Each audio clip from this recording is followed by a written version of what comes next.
네, 2007년도 국가직 9급 무선공학 결혼 문제를 해설하도록 하겠습니다. 네, OFDM에 대한 문제 같은데 사실은 와이브로 뽕 맞은 문제입니다. 볼 것도 없이 OFDM이고요. 아무튼 와이브로 짱이다. 그런 식으로 자랑하는 문제니까 앞으로 안 나올 거라 생각하시면 될 것 같습니다. 네, 이번은 DSB LC에 대한 문제인데요. 1번 보기는 제 생각에 조금 애매할 수도 있는데 이게 페이딩이란 게 진폭의 크기에 영향을 주는 그런 안 좋은 영향을 말하는 것 같아요. 그렇다면은 이거는 1번은 true가 되겠죠. 왜냐하면 진폭에 정보가 실리니까요. 진폭에 영향을 받으면 문제가 생길 겁니다. 정보에. 비동기 건파 방식 쓸 수 있습니다. 왜냐하면 캐리어를 보내고 있으니까요. 전송 전력 일부분은 반송파를 전송하는 데 사용이 되죠. 이 방식으로 변전의 신호를 전송하는 데 필요한 대역폭은 20kHz가 됩니다. 2배죠. 그렇기 때문에 4번이 틀린 게 되겠습니다. 네, 안테나에서 임피던스 정합이 이루어지지 않으면은 반사파가 생기고 여러 가지 안 좋은 영향이 있을 텐데요. FM에서 왜곡의 감소, 왜곡이 감소한다는 건 좋은 건데 그럴 리가 없죠. 그럼 우리 1번이 틀린 게 되겠고요. 급전선 손실 증가, 가장 직접적인 효과입니다. 최대 전력 전송의 저하, 같은 말이죠. TV 방송에서의 이중상 현상의 발생, 이중상이란 거는 이런 멀티패스 이한 그런 걸 말하는데 제 생각에는 반사파가 있기 때문에 다시 반사해서 돌아갔던 게 다시 반사돼서 다시 돌아오는 그런 효과가 있어가지고 이렇게 이중상 현상이 발생할 수도 있을 것 같습니다. 어쨌든 답은 뭔가 좋은 효과가 나타나는 1번을 찍으면 되겠습니다. 자, 파장이 주어졌는데 주파수를 구하랍니다. 주파수는 람다분의 C죠. C 같은 경우 3 곱하기 10의 8승 m/s이고 람다가 10cm고 cm로 고치려면 0.01로 곱을 해주면 되죠. 그러므로 이걸 하면 여기가 10의 9승이 되고 결국 남는 건 3GHz가 되겠습니다. 자, 스펙트럼에 대해서 묻고 있네요. 주파수 스펙트럼이라 하죠. 2번이 되겠습니다. 자, 신호가 주어져 있는데 이 신호의 순시 주파수란 것은 요거를 미분하면 되겠죠. 그러므로 800파이 플러스 70파이 여기 마이너스 되겠고 마이너스 사인 7t가 되겠죠. 그런데 이거를 헐츠 단위로 나타내기 위해서 20으로 나눠줘야 됩니다. 2파이로 나눠줘야 됩니다. 그렇기 때문에 나눠주면 400 마이너스 35 사인 7t가 되겠죠. 그러므로 답은 2번이 되겠습니다. 자, 카슨법칙 쓰면 되죠. 2배 정연파 신호의 반송파 주파수 이건 무시해도 되고요. 주파수가 50kHz라고 했고 최대 주파수 편의가 500이랍니다. 그러면 1100 얼마가 되겠죠? 그렇기 때문에 답은 4번이 되겠습니다. 자, 지금 손실이 얼마가 날아갔죠? 지금 10에서 10의 마이너스 3승으로 10의 마이너스 4승 배가 날아갔죠? 계산하면은 이걸 로그를 씌우면 10 로그를 씌워주면 마이너스 40이니까 40dB가 손실이 난 거죠. 네, 마이크로파 통신은 장애물이 없는 가시거리 내이다. LOS죠.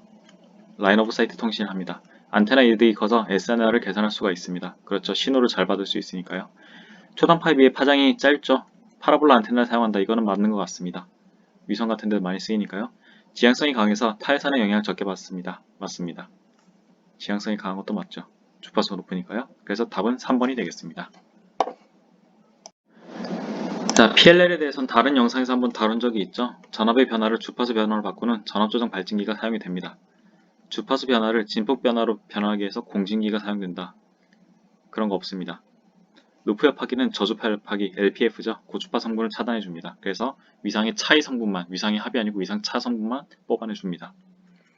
입력 신호와 피드백 신호와의 위상 오차에 비례하는 전압을 발생시키는 위상 검출기가 사용됩니다. 곱셈기죠.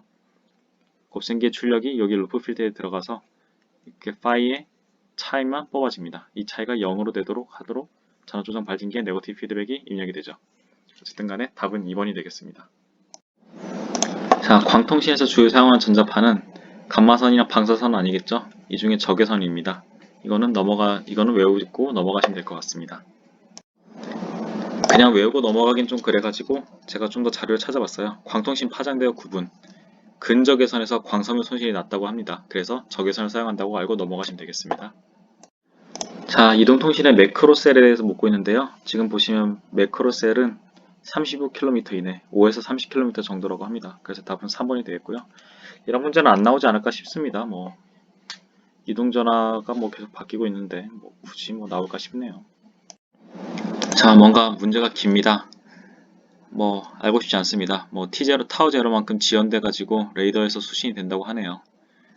뭐 쭉 보면은 뭐 N0가 100으로 추정이 되었다. 그 N0를 여기에 넣어주면은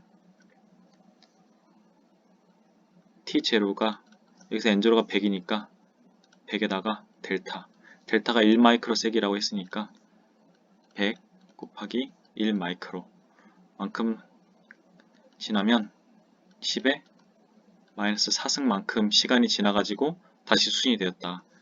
즉 2분의 1 곱하기 10의 마이너스 4승 동안 이렇게 갔다가 다시 돌아오는데 또 이만큼의 시간이 걸렸다. 그런 의미죠. 그렇기 때문에 거리는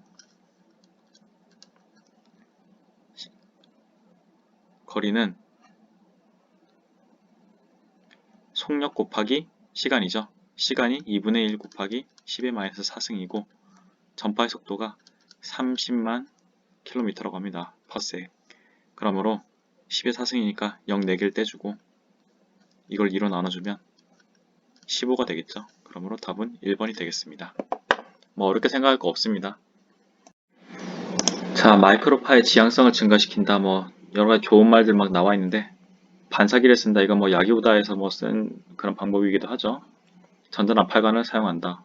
나팔 같은 거 쓰면은 뭐 모인 효과가 있을 것 같아요. 전파렌즈 안테나를 사용한다. 뭐 그래 뭐 그렇다 칩시다. 근데 집중회로를 쓴다. 집중회로를 쓰건 분포회로를 쓰건 전파 입장에서는 뭐 못 느낍니다. 감만 같으면 똑같은 거죠. 그러므로 4번이 틀린 게 되겠습니다. 자, 수직접지 안테나의 수직면 내의 지향 특성으로 맞는 것은 그냥 이면에서 요거 반자른 요게 없는 반자른 모습인 요게 되겠고요. 답은 3번이 되겠습니다. 자, 무선 인터넷 표준인 왑에 대해서 프로토콜 구조를 묻고 있는데요. 여기 보시면 WTLS 있고 WA도 있어요. 베어로도 있죠. 베어로가 뭔지는 모르겠습니다. 뭐 CDMA, GSM 이런 거라고 하는데 정확하게 모르겠어요. 근데 WML은 랭귀지예요. 언어기 때문에 프로토콜에 들어가지 않습니다. 그러므로 4번이 틀린 게 되겠습니다. 자, 전파의 창의 범위 결정 요소가 아닌 것은요 묻고 있는데 도플러 효과는 속도에 대한 거죠. 애초에 뭐 이동통신을 할 때 속도가 얼마가 될지 이걸 제가 어떻게 알겠어요.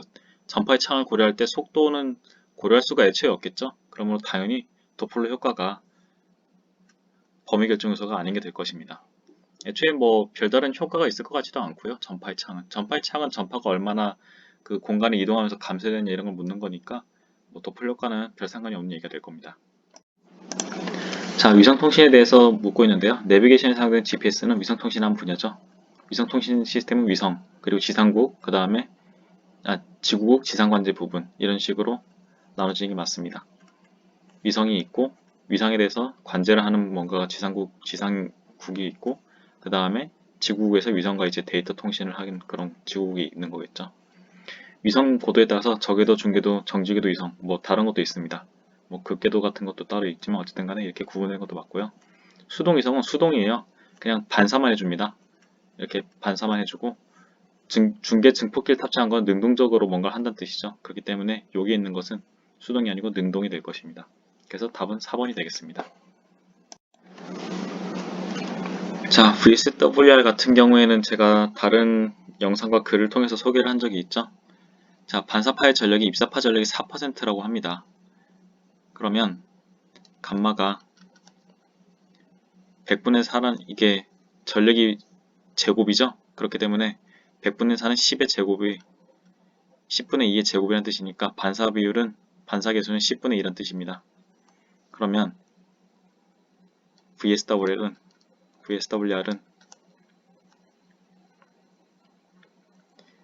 1 마이너스 감마분의 1 플러스 감마죠. 계산하면 10분의 8에 10분의 10이고 이 값은 8분의 10이니까 2분의 3이라 1.5가 되겠습니다. 답은 2번입니다. 자, 상측 헤테로다인 수신기이기 때문에 입력 신호 주파수가 여기 있고 이것보다 더 높은 로컬 오실레이터 주파수가 있는 거죠. 그럼 이것보다 더 높은 어딘가에 이미지가 있는 거죠.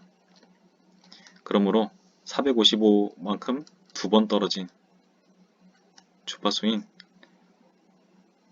910kHz만큼 더 높은,